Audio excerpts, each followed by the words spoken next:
चला सगळ्यांचं स्वागत आहे आपल्या आजच्या या लेक्चरमध्ये. स्पेशली आज आपण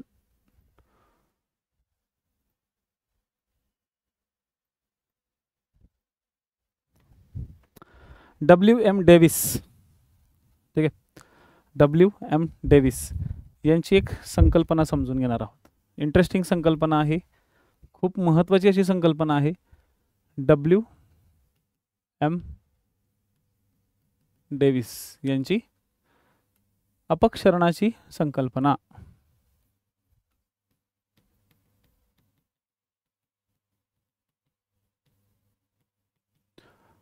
पहा, कालच्या लेक्चरमध्ये आपण एक महत्त्वाचा असा पार्ट समजून घेतला होता. कदाचित तुम्हाला आठवत असेल की आपण काल जेम्स हटन यांची एक थिअरी बघितली होती.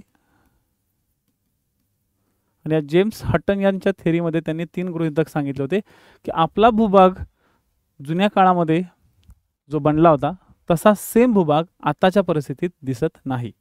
म्हणजे आपले जे भूभाग आहेत हे आत्ताचे भूभाग खूप वेगळ्या स्वरूपात तयार झालेले आहेत. काय तयार झालेले आहेत? खूप वेगळ्या आगळ्या स्वरूपात तयार झालेले आहेत. हटन यांनी ज्या काही गोष्टी सांगितल्या, एक मिनिट द्या.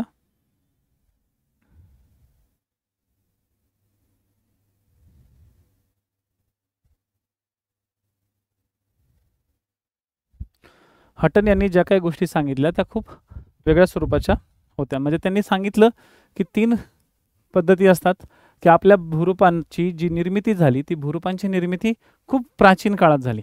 आणि या भूरूपांवरती जे काही नद्या वाहिल्या, वारा वाहतोय, या सगळ्यांमुळे या भूरूपांमध्ये बदल झाला. मग ह्या भूरूपांनाच आधारित एक महत्त्वाची अशी संकल्पना आली, ती होती WM डेव्हिस.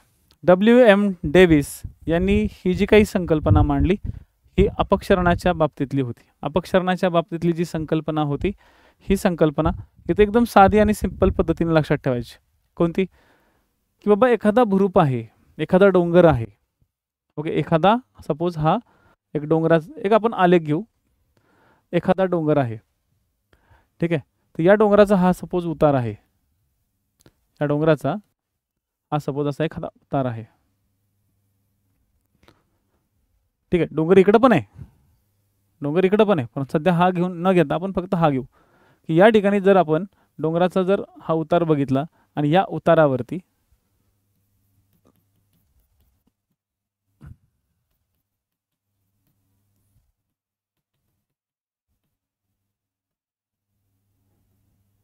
डोंगराचा हा उतार आहे आणि या उतारावर सपोज बाह्यकारक शक्ती ज्या असतात,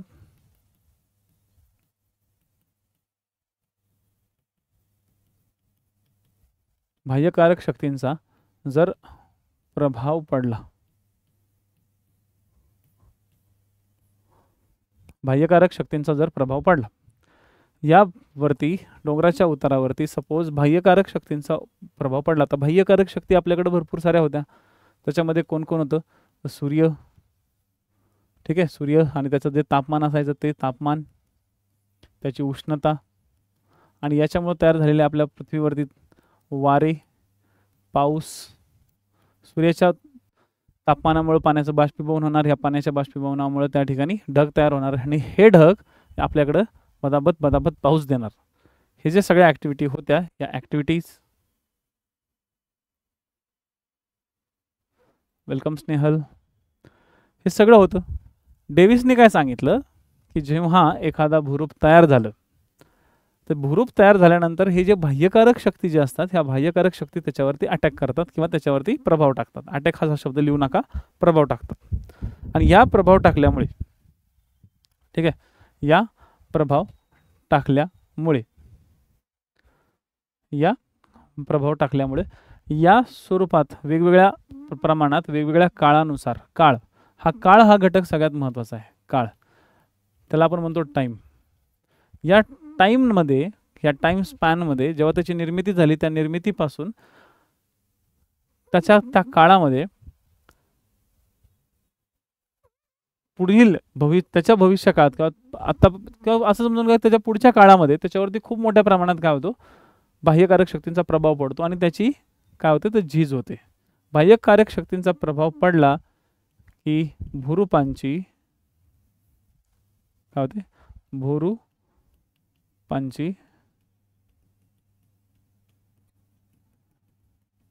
झीज होते. जेव्हा भूरूपांची झीज झाली, ओके, भूरूपांची काय होते झीज होते, आणि भूरूपांची झीज झाली की मग यामध्ये मोठ्या प्रमाणात बदल दिसतात. काय दिसतात बदल. मग आता हे भूरूप एवढं आहे, कालांतराने काय होईल त्याच्यावरती झीज होऊन होऊन त्याचं मग स्वरूप थोडंसं बदलेल, त्याचं स्वरूप असं असं असं होईल, बरोबर की नाही. त्याची काय झाली इथं झीज झाली, म्हणजे हे होती सुरुवात झाली झीजेची.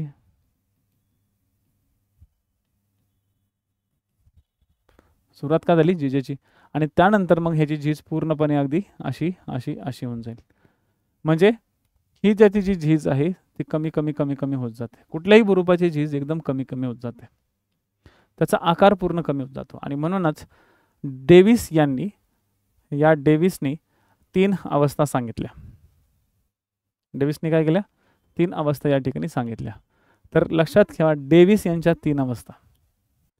भूरूपाच्या 3 अवस्था हे डेव्हिस तुम्हाला पुढं परीक्षांमध्ये फक्त एका वाक्यात येतात किंवा एका लाईनमध्ये येतात, पण ऑप्शनमध्ये यांच्यावरची यांची जी सांगितलेली थेरीज आहे ती तुम्हाला थेरी टार्गेट केली जाऊ शकते. आणि डेव्हिस हे एवढे प्रसिद्ध व्यक्तिमत्व आहे की तुम्हाला एक्झाम ओरिएंटेड तुम्ही जर ह्यांचा संदर्भ देऊन एवढं जरी लिहिलं की डेव्हिस यांच्या 3 अवस्था असतात, कारण की तुम्हाला पुढं भविष्य म्हणजे पुढे जाऊन तुम्हाला ह्या भूरचनांचा किंवा भूभागाचा पूर्णपणे एक स्ट्रक्चर तुम्हाला समजून घ्यायचा आहे. या अवस्था तुम्हाला पुढं भूरूपीय घटकांमध्ये बघायच्यात. तर हे जे भूरूपीय घटक आहेत या भूरूपीय घटकांमध्ये पाहताना तुम्हाला हे सगळे पॉईंट्स लक्षात ठेवायचे आहेत. भूरूपीय घटकांमध्ये पाहताना हे सगळे पॉईंट्स काय करायचे तर लक्षात ठेवायचे. तर या 3 अवस्था असतात भूरूपांच्या. कोणत्या अवस्थात असतात तर पहिली असते युवा अवस्था, दुसरी कोणती अवस्था असते ठीक आहे प्रौढावस्था,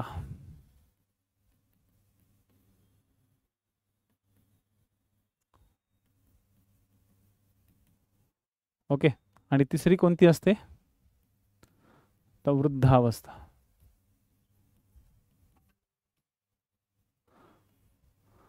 युवा अवस्था, प्रौढावस्था आणि वृद्धावस्था अशा 3 अवस्था असतात. युथफुल स्टेज, मॅच्युअर स्टेज आणि old stage. Youthful, mature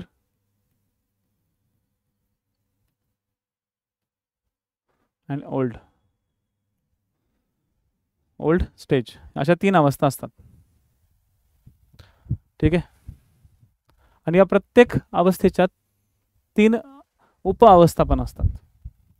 okay, काय असतात उप अवस्था असतात. म्हणजे त्या कोणत्या असतात तर सगळ्यात असतात पूर्व युवा अवस्था, दुसरी असते मध्यम युवा अवस्था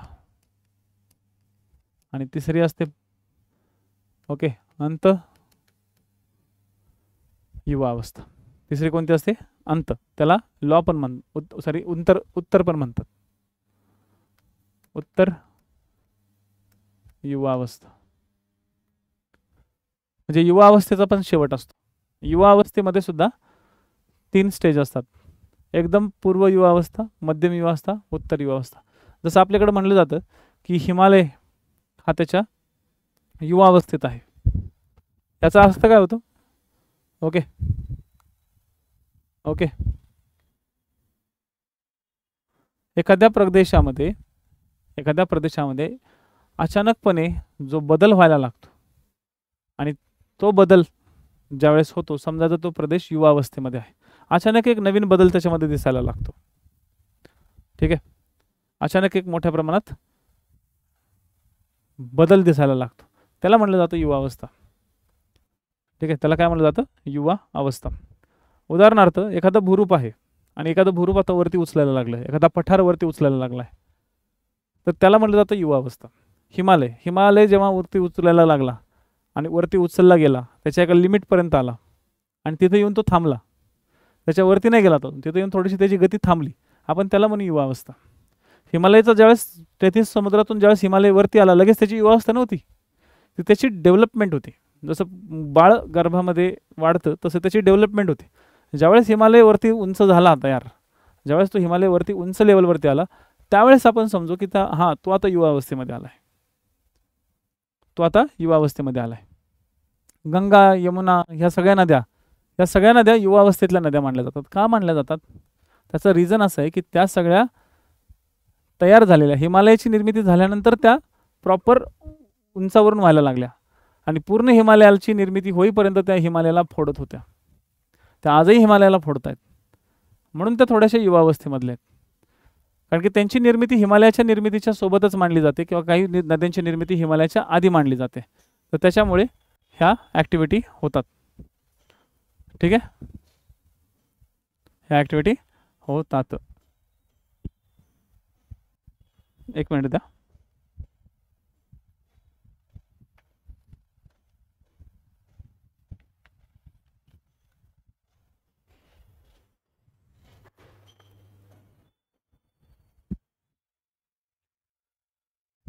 तर युवावस्थेमध्ये ह्या गोष्टी झाल्या.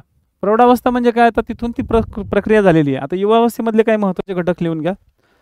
युवावस्थेमध्ये काय काय होतं? ओके,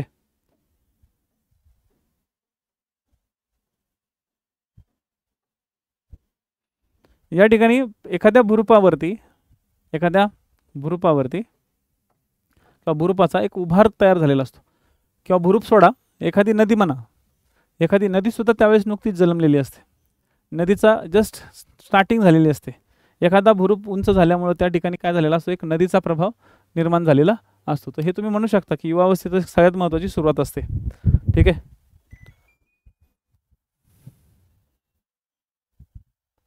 लक्षात. एक अनुवर्ती नदी प्रणालीची निर्मिती झालेली असते. म्हणजे आता बघा युवावस्थेमध्ये काय होतं, युवावस्थेची वैशिष्ट्ये की ज्यामध्ये अनुवर्ती नदी प्रणाली ची निर्मिती होते. आता ही निर्मिती कशी होती? तर बघा, एक डोंगर आहे, या डोंगराच्या एक काय आहे, डोंगर आहे डोंगर. तर या डोंगराच्या पटकन लगेच डायग्राम काढायच्या या.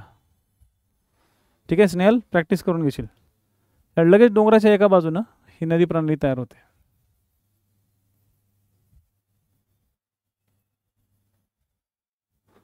ही जी नदी प्रणाली एका डोंगराच्या एका बाजूनेच तयार होते, त्याला म्हणू शकतो आपण ह्या युवा अवस्थेतल्या नद्या. कारण की डोंगराची निर्मिती झाली आणि डोंगराच्या निर्मिती झाल्यावर एका बाजूने या ठिकाणी पाऊस पडायला लागला आणि या पावसाच्या पाण्यामुळे एका बाजूने नद्या व्हायला लागल्या.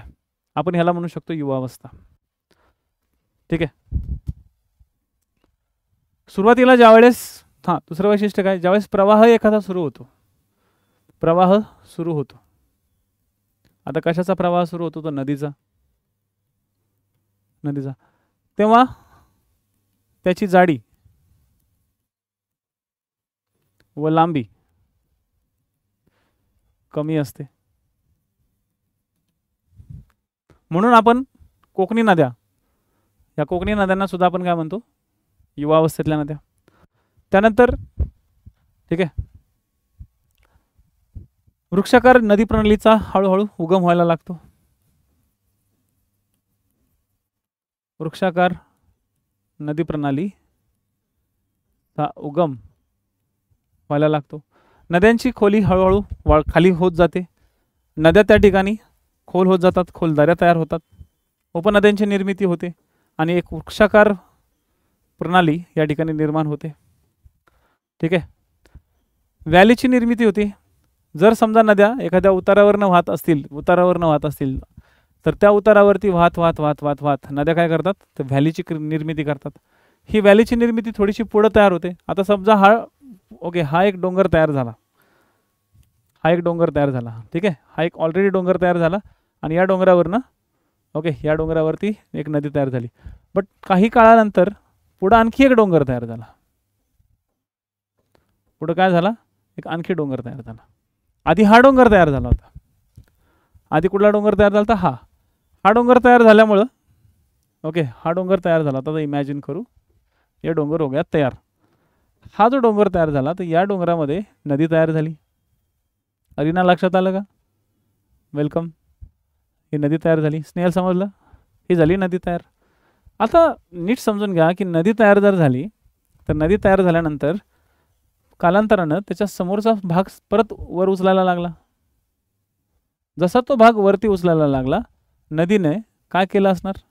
नदीने या भागामध्ये एक दरी तयार केली. नदीने या भागामध्ये काय केली? लेखाची दरी तयार केली. नदी म्हणली की हा यार, इथून आपण दरीनं इकडे जाऊया. नदीने तो भाग फोडायला लागला. हा भाग जसा जसा वरती वाढायला लागला, नदी तिथं फोडायला लागली. नदीने काय केला? तो भाग फोडणं स्टार्ट केला. म्हणजे थोडक्यात नदी या ठिकाणी वाहत होती. नदी पहिल्यापासूनच वाहत होती, परंतु नदीच्या मधल्या मार्गात हा डोंगर क्रिएट झाला. जसा डोंगर क्रिएट झाला, ओके, जसा डोंगर क्रिएट झाला, या नदीनं ओके, या नदीनं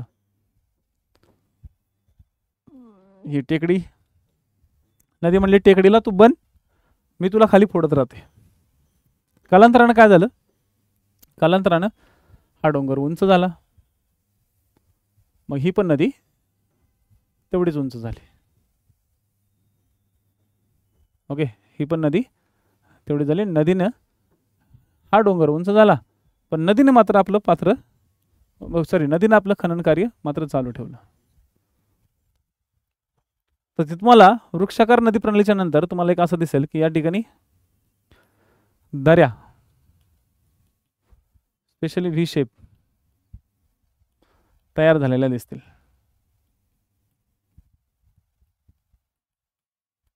तुम्हाला त्या ठिकाणी दऱ्या स्पेशली व्ही शेप तयार झालेल्या दिसतील.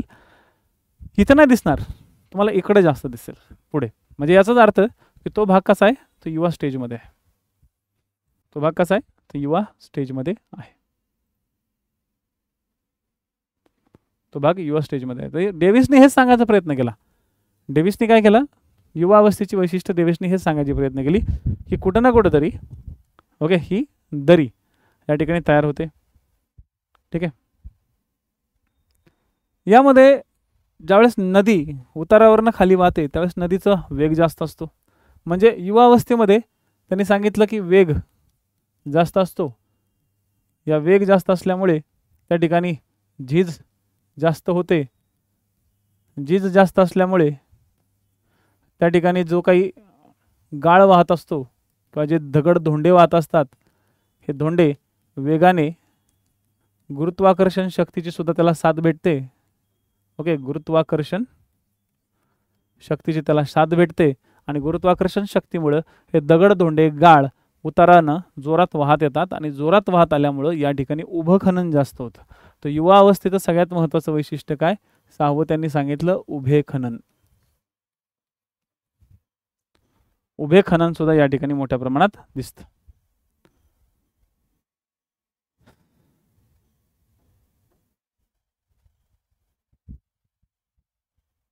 ठीक आहे. या ठिकाणी दऱ्या अतिशय खोल, या ज्या दऱ्या तयार होतात त्यांनी 7वा पॉईंट सांगितला, ज्या दऱ्या तयार होतात ह्या दऱ्या अतिशय खोल आणि अरुंद असतात. रुंद नाही हो, अरुंद. तुम्हाला हे 7 पॉईंट डेव्हिसच्या युवा चक्राच्या वैशिष्ट्यांमध्ये लिहायचे. मी 7 पॉईंट नाही म्हणत आहे, मी तुम्हाला जास्तच सांगेल. सगळ्यात पहिले तर तुमच्याकडे ना हे पुस्तक हवं आहे.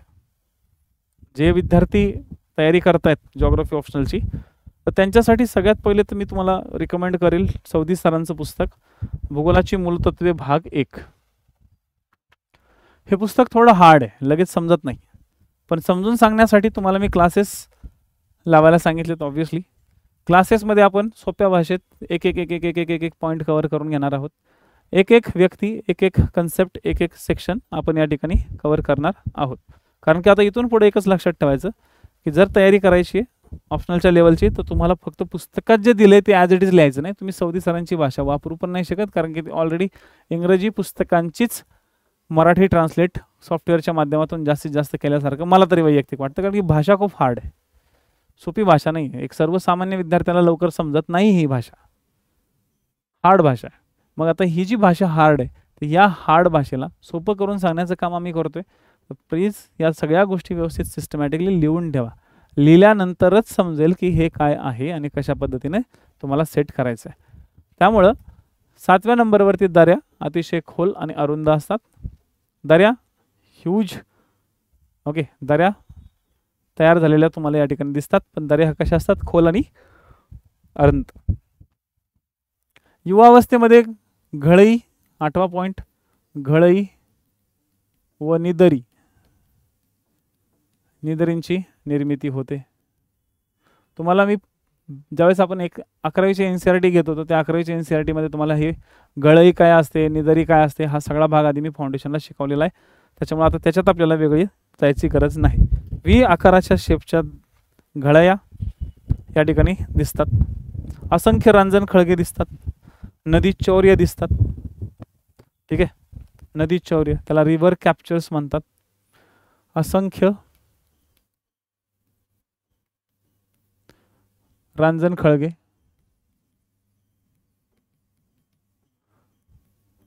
रिव्हर कॅप्चर, नदी चौर्य या ठिकाणी दिसतात. काय दिसतात, नदी चौर्य. या सगळ्या गोष्टी यामध्ये सिस्टमॅटिकली दिसत असतात. ठीक आहे.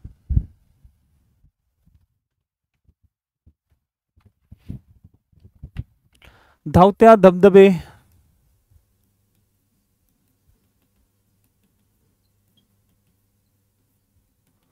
या ठिकाणी दिसतात. त्यानंतर ज्यावेळेस प्रौढावस्था येते, तर प्रौढावस्थेमध्ये नदीचा जो उतार असतो, ठीक आहे, बघा आता मी मगाशी एक डायग्राम काढला होता. मगाशी जो डायग्राम काढला होता तो कसा काढला होता, युवावस्था इथे, प्रौढावस्था इथे आणि वृद्धावस्था इथे. तर युवावस्थेमध्ये कसं राहतं, ओके, डेव्हिसनं आणखी काय गोष्टी सांगितल्या होत्या. युवावस्थेमध्ये काय कंडिशन होती, तर युवावस्थेमध्ये जो डोंगर होता तो डायरेक्ट असा होता. हा होता युवावस्थेचा डोंगर.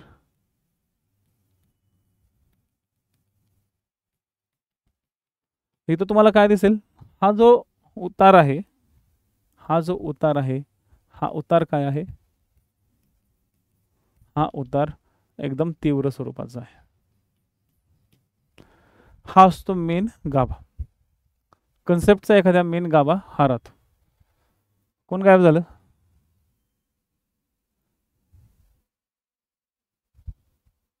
लेक्चरमध्ये कंटिन्यू राहत चला जरा. युवा अवस्थेतील डोंगर, हा डोंगरचा जो उतार असतो हा उतार तीव्र असतो, आणि उतार तीव्र असल्यामुळे युवा अवस्थेत नदीचा वेग खूप फास्ट असतो. जसा नदीचा वेग तीव्र, तशी नदी या ठिकाणी उभं खनन करते. लक्षात घ्या, नदी अशाच वेळेस उभं खनन करते. उभे खनन, आपण त्याला शीर्षवर्ती खनन पण म्हणतो. शीर्षवर्ती म्हणजे या डोक्याच्या भागात, इथं खनन मोठ्यावरती होतं. आणि कालांतरानं जशी जशी प्रौढावस्था येते, प्रौढावस्थेमध्ये मात्र डोंगर तसा नसतो.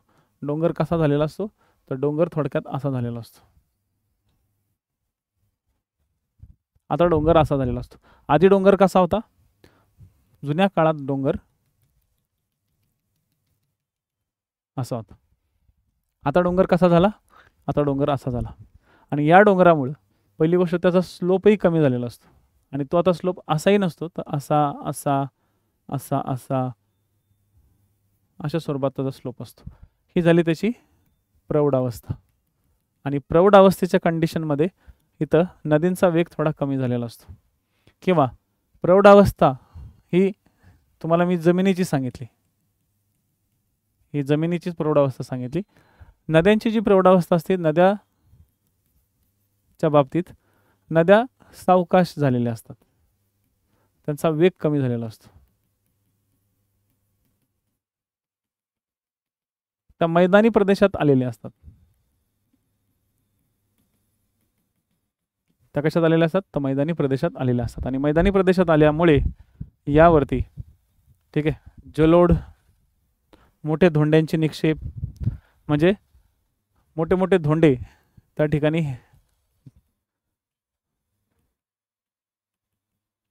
मोठ्या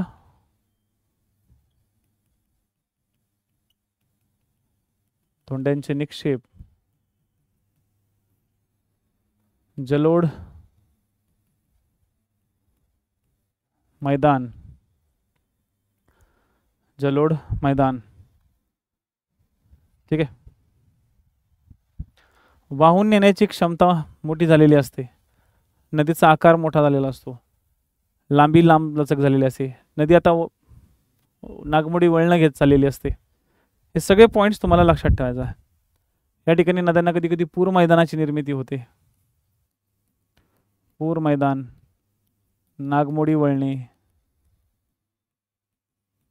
या सगळ्या प्रौढावस्था असतात. पण ज्यावेळेस प्रौढावस्था संपत येते त्यावेळेस ओके ऑक्सबॉ लेक, म्हणजे जेव्हा प्रौढावस्था संपत असेल शेवटच्या स्टेजवरती असते, प्रौढावस्थेचा उत्तर काळ असतो, प्रौढावस्थेचा उत्तर काळ असतो, त्यावेळेस मग मात्र ऑक्सबॉ लेक, खूप मोठी मोठी नागमोडी वळणं, ओके नैसर्गिक पूरतटाची निर्मिती, ह्या सगळ्या गोष्टी डेव्हलप होतात. नैसर्गिक पूरतट सुद्धा या ठिकाणी निर्माण होतो. राहिलेले पॉईंट्स लिहून ठेवायचे. आणि ज्यावेळेस नदीची तिसरी अवस्था असते किंवा एखाद्या भूरूपाची तिसरी अवस्था असते त्याला म्हणतात वृद्धावस्था. तर मी दोन्ही पॉईंट या ठिकाणी कव्हर करतोय. जर आपण भूरूप बघितली तर भूरूप या ठिकाणी काय झालेलं असतं, भूरूप या ठिकाणी पूर्णपणे डॅमेज असं झालेलं असतं. भूरूप वृद्धावस्थेमध्ये या लेवलवरती गेलेलं असतं. आणि नद्यांचा जर विचार केला, नदी आणि त्यांची भूरूपे, कारण की आपल्यावरती मेन इम्पॅक्ट पडतो नद्यांचाच. ठीक आहे, वृद्धावस्था ही नद्यांची किंवा भूरूपांची मानली जाते. तर नद्यांची जी भूरूपे असतात ही नद्यांच्या भूरूपांमध्ये काय होतं, ठीक आहे, नद्यांच्या भूरूपामध्ये त्रिभुज प्रदेशाची निर्मिती जास्त होते. त्रिभुज प्रदेश, कारण की या ठिकाणी ना नदी खूप शांत झालेली असते, नदीचा वेग मंद झालेला असतो. आणि नदीचा वेग मंद झाल्यामुळं नदीचा खनन क्रिया बंद झालेली असते. खनन क्रियाच बंद. आणि जर खनन क्रिया बंद झाली तर मग नदी काय होते त्या ठिकाणी, नदीचा वेग मंद म्हणजे नदी खनन क्रिया बंद. खनन क्रिया बंद म्हणजे काय, तर त्या ठिकाणी नदी गाळाचं संचयन करते. हे तुम्हाला लिहिता आलं पाहिजे. हा जो फ्लो आहे ना हा उत्तरात फ्लो पाहिजे. उत्तरात जर फ्लो आला तर तुम्हाला तिथे इफेक्टिव्ह रित्या सर्व गोष्टी मिळतील. जर तो फ्लो राहिला नाही तर मग मात्र प्रॉब्लेम होईल. त्यामुळे तो फ्लो एक ठेवायचा प्रयत्न करा. एकदा तो फ्लो मेंटेन करायचा काम तुमचं. ठीक आहे, तो फ्लो मेंटेन करण्याचं काम पूर्णपणे तुमचं. तर हे घटक लक्षात ठेवा. त्रिभुज प्रदेश, नदीचा वेग आणि मंद कसा होतो, काय होतो त्याच्यामुळं, वृद्धावस्थेची कंडिशन. मग आता एखादं वाळवंटाचं उदाहरण तुम्ही घेऊ शकता. सहारा वाळवंट हे आज मोठ्या प्रमाणात एकदम निर्मनुष्य वाळवंट असल्यासारखं आहे. काय, कारण की त्याची आज जी अवस्था आहे ती त्याची अवस्था एक वृद्धावस्थेच्या लेवलवरती आलेली आहे. त्या ठिकाणी मोठ्या प्रमाणात पहिले समुद्र होता, परंतु तो समुद्रचा जो भाग आहे तो 23.5 कोटी वर्षापूर्वी हळूहळू वर यायला लागला आणि सहारा वाळवंट तयार झालं. पण सहारा वाळवंट लगेच तयार नाही झालं. सहारा वाळवंट तयार होण्याच्या आधी त्या ठिकाणी तिथली जमीन वरती आली होती. जमीन वरती समुद्राच्या वरती आली, त्या ठिकाणी पाऊस पडलाच नाही. मग त्या जमिनीवरती सूर्याचा प्रकाश पडला. सूर्याने लगेच दुसऱ्या दिवशीपासून वाळू तयार करायला सुरुवात केली का, नाही. लाखो वर्ष गेले, करोडो वर्ष गेले. 25 करोड वर्षापूर्वी तो भाग वरती आला होता आणि 25 करोड वर्षापासून आतापर्यंत त्या भागाची पूर्ण रेती करून टाकली. तिथल्या समुद्राने, तिथल्या माती, तिथल्या वाऱ्याने. वारा आणि समुद्र नाही, वारा आणि सूर्य आणि त्याचं तापमान याचा इफेक्ट तिथं पडला. कुठल्याही भूरूपाला घ्या तुम्ही, कुठल्याही भूरूपाला. कारण कसं आहे, आजचं हे तुमचं भूरूपाचं शेवटचं लेक्चर. त्यानंतर डायरेक्ट आपण भूरूपांचे प्रकारच बघणार आहोत. मग नदीने तयार केलेले भूरूपे, समुद्राने तयार केलेले भूरूपे, वाऱ्याने तयार केलेले भुरुपे, त्यांचा जो घटक आहे या भुरुपांच्या चक्रांचा किंवा भुरुपांच्या प्रवाहांचा, ठीक आहे, ही जी चक्राचा जो भाग आहे, ठीक आहे, हा चक्रांचा जो भाग आहे तो आपण पुढे समजून घेऊ. पण एक लक्षात घ्या, सहारा वाळवंटाचं उदाहरण घ्या. जुन्या काळामध्ये तर सहारा वाळवंट लगेच तयार झालं का? नाही. आत्ता आपलं जरी थर वाळवंट जर बघितलं तर थर वाळवंट हे वृद्धावस्थेत नाही आहे, ते युवावस्थेत आहे. ज्यावेळेस हिमालयाची निर्मिती झाली, हिमालयाच्या निर्मितीनंतर आपलं वाळवंट तयार झालेलं आहे. आणि आपलं वाळवंट अजूनही पूर्ण बनलेलं नाही. आपल्या वाळवंटाला अजूनही पूर्णतः रूप तयार झालेलं नाही. आपलं वाळवंट म्हणजे एकदम सहारासारखं रेगिस्तान एरिया नाही आहे. आपल्या वाळवंटामध्ये कुठं कुठं महत्त्वाच्या ठिकाणी अजूनही डोंगर आहेत. अजूनही त्या ठिकाणी थोडेसे तुम्हाला काय सापडतील तुम्हाला? त्या ठिकाणी थोडेसे पर्वत पठार सापडतील, दगडी सापडतील. हे सगळे घटक तुम्हाला त्या ठिकाणी आजही सापडतील. का सापडतील? कारण की तो भाग अजूनही पूर्णपणे वृद्धावस्थेमध्ये गेलेला नाही. म्हणजे युवा अवस्था आणि वृद्धावस्था अशा दोन्ही अवस्था या ठिकाणी असतात. युवा अवस्था आणि वृद्धावस्था.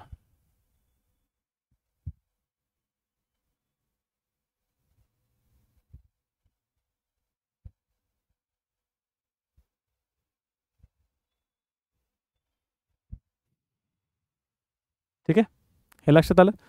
युवा अवस्था आणि वृद्धावस्था या ज्या काही अवस्था आहेत, या सगळ्या अवस्था या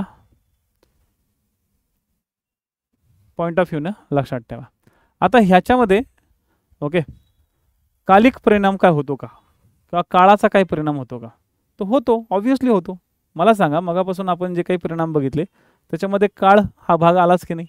आताही मी तुम्हाला सांगितलं, सहाराचं उदाहरण दिलं आणि थरचं उदाहरण दिलं. सहारा आणि थर यांचं मी उदाहरण दिलं. सहारा वाळवंट हे जुनं वाळवंट आहे, थर वाळवंट हे काय तर नवीन वाळवंट आहे. हा जो फरक आहे ना, हा सगळा काळावरती डिपेंड असतो. कशावर डिपेंड असतो? काळावर. मग याला स्थूल, मध्य आणि सूक्ष्म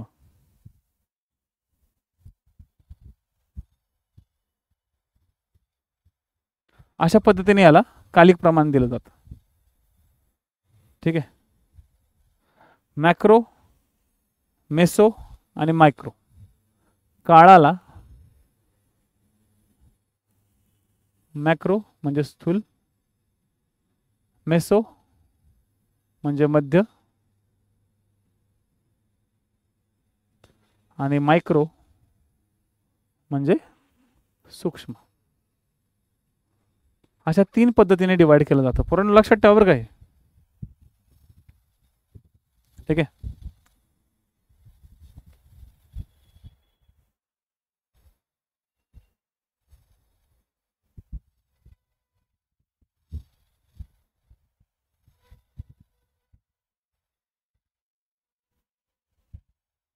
साधारणतः दशलक्ष वर्षाचं जे स्थूलमाप असतं,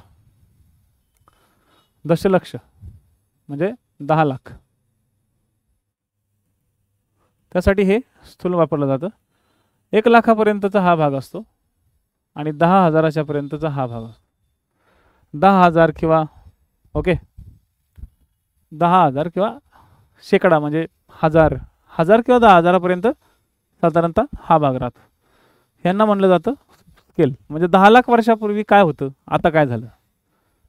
1 लाख वर्षापूर्वी काय होतं, आता काय झालं. 10,000 वर्षापूर्वी काय होतं, आता काय होतं. 10,000 वर्षाचा म्हणजे कमी काळ झाला, 1 लाख म्हणजे मध्यम काळ झाला, 10 लाख म्हणजे जास्त काळ झाला. अशा पद्धतीने हे स्केल चालत राहतात. त्याला मॅक्रो, मेसो आणि मायक्रो म्हणून ओळखलं जातं. हे एवढं डिटेलमध्ये मला नाही वाटत की तुम्ही जाण्याची गरज आहे. आणि तसं हे कधी आलंच नाही आतापर्यंत. ना UPSCला टार्गेट झाले ना MPSCला टार्गेट झाले. ठीक आहे, हे बेसिक गोष्टी फक्त लक्षात ठेवा.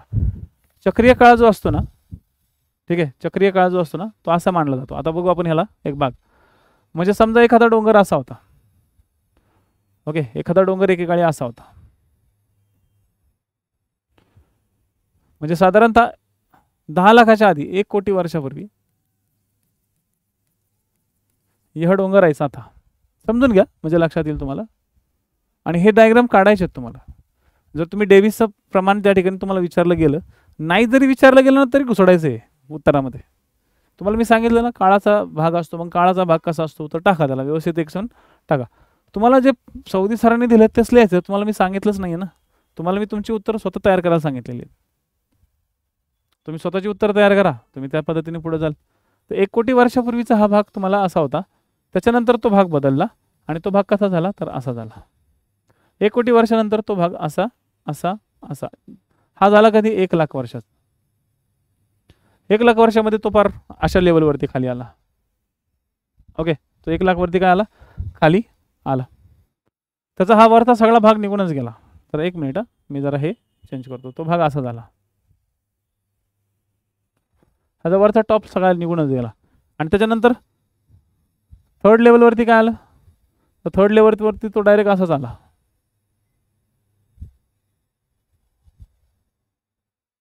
झालं, संपलं ना. टाटा बाय बाय, सी, क्लिअरच झालं इथं. तर हे 3 अप्रोच तुम्हाला घेता आले पाहिजे. आणि ज्यावेळेस तुम्हाला 3 हे अप्रोच घेता येतील, विषय संपला तिथल्या तिथं. म्हणून हे कंटेंट जे तुम्हाला मी शिकवते सध्या, हे डायरेक्ट कोर जॉग्राफीच्या पार्टचे आहेत आणि हे कोर जॉग्राफीच्या पार्टचे कंटेंटच तुम्हाला फोकस ठेवावे लागतील. ठीक आहे. तर हा डेव्हिसचा भाग लक्षात ठेवा. या डेव्हिसच्या भागानुसारच तुम्हाला सेटअप करायचं आहे. ठीक आहे. स्थिर काळ हा काय असतो, स्थिर काळ म्हणजे ह्याला स्थिर काळ म्हणतात. हा जो असतो त्याला स्थिर काळ म्हणतात. जर स्थिर काळ म्हणजे आता सध्या आपण ज्या काळात जगतोय तो. आता काय खूप मोठ्या प्रमाणात ज्वालामुखी होत आहेत का आपल्या आजूबाजूला, आपल्या काय खूप मोठ्या प्रमाणात खनन चाललंय का, नाही चाललंय. एकदम रिलॅक्स सगळ्या गोष्टी चाललेल्या आहे. ठीक आहे. सगळ्या गोष्टी सिस्टमॅटिकली सगळ्या गोष्टी चालू आहेत. लक्षात. त्यानंतर तुम्ही ज्यावेळेस भूरूपशास्त्राचा भाग समजून घ्याल माझ्याकडनं, त्या भूरूपशास्त्राचा भाग समजून सांगितल्यानंतर ह्याच्या काही थेरीज आहेत, ह्या थेरीज आपण नंतर बघू. ह्याच्यावरती खूप सारे विचार पण केले गेलेले होते, ते सगळे आपल्याला पुढे बघायचे.